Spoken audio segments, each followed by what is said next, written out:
জিঘাটি ব্লকের এক ঝাঁক নেতৃত্ব, বিশেষ করে আমি ধন্যবাদ দেবো রাঢ়বঙ্গ থেকে এসেছেন। পশ্চিমবঙ্গ বাউরি সমাজের এক বিশাল জনসভা অনুষ্ঠিত হলো মেজিয়া হাই স্কুল মাঠে। বাউরি সমাজের মানুষদের মধ্যে শিক্ষার প্রসার ঘটানো, ঐক্যবদ্ধ হয়ে সমাজের সার্বিক উন্নয়নে ভূমিকা রাখার আহ্বান জানানো হয় এই দিনের এই সভা থেকে। সবাই উপস্থিত ছিলেন বাঁকুড়া জেলা সহ বিভিন্ন জেলার বাউরি সম্প্রদায়ের প্রতিনিধিরা এবং সংগঠনের কর্মকর্তারা। পশ্চিমবঙ্গ বাউরি সমাজের কর্ণধার ও শালতোরা বিধানসভার প্রাক্তন বিধায়ক স্বপন বাউরি বলেন, বাউরি সমাজকে আরও এগিয়ে নিতে এবং শিক্ষার আলো প্রতিটি ঘরে পৌঁছে দিতে আজকের এই সভার আয়োজন করা হয়েছে। আমরা চাই বাউরি সমাজের প্রতিটি মানুষ স্বাবলম্বী ও সচেতন হোক। সরকারের কাছে আমাদের জোর দাবি, বাউরি সমাজকে সংরক্ষণের তালিকায় এই ক্যাটাগরিতে অন্তর্ভুক্ত করা হোক। সবাই বক্তব্য রাখতে গিয়ে বক্তারা সমাজের তরুণ প্রজন্মকে শিক্ষার প্রতি আগ্রহী হওয়ার পাশাপাশি সমাজের ঐক্য রক্ষার বার্তাও দেন।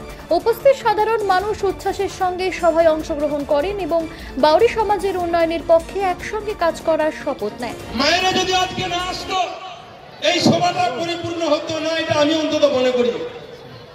তাই মায়েদের জন্য জোরে হাততালি একটা। মায়েরা চাইছেন তো যে সময়টা তৈরি হোক। মায়েরা মনে করেন যে আমাদের সমাজ এগিয়ে যাক। আমার যারা বাউরি সমাজের বন্ধু আছেন তারা মনে করেন যে আমার সমাজটা ঐক্যবদ্ধভাবে এগিয়ে যাক। যদি মনে করেন তাহলে বাউরি সমাজটার জন্য এগিয়ে আসুন। কে পিছন দিকে টানছে সে দেখলে হবে না। যারা আমরা মনে করি বাউরি জাতির মানুষ, বাউরি সমাজের জন্য কিছু করব, তাদেরকে সমস্ত বাধা বিপত্তি এড়িয়ে আজকে আমাদের সমাজের জন্য এগিয়ে আসতে হবে।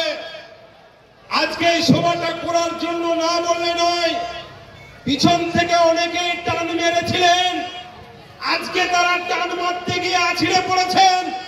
একটা লোককেও বাধা দেওয়ার ক্ষমতা নেই। জনপ্লাবনের মতো প্রত্যেকটা এলাকা থেকে মানুষ আজকে উপচে পড়েছে এই মেজার বুকে। তার কারণ তারা বাউরি সমাজের মিটিং চায়, বাউরি সমাজ এক জায়গায় থাক, তারা সেটা চায়। আর কেন চাইবে না? কেন চাইবে না? আজকে যে কোনো পলিটিক্যাল পার্টির যদি মিটিং হয়, কারা লোক ভরায়, কারা মান ভরায়? আমাদের সমাজের মানুষেরা। আমার সমাজের মানুষ যদি না থাকে, একটা মিটিংও সাফল্য মণ্ডিত হবে না। আমি আজকে জোর গলায় বলে গেলাম, একটা মিটিংও সাফল্য মণ্ডিত হবে না। কিন্তু আমাদেরকে ঐক্যবদ্ধ হতে হবে, আমাদেরকে একটা জায়গায় থাকতে হবে। আমাদের একটা যদি পাড়া থাকে, বাউরি পাড়া 100 ঘর, তার 3টে ভাগ এখনো আছে। আমার যদি 2টো থাকে, একটা বাউরি পাড়ার 2টো ভাগ এখনো আছে। এই জায়গাগুলো আমাদেরকে ভুলতে হবে, এই জায়গাগুলো আমাদেরকে এক জায়গায় আসতে হবে। আমাদের লড়াই আমাদের বাউরির বিরুদ্ধে নয়, আমাদের লড়াই আমাদের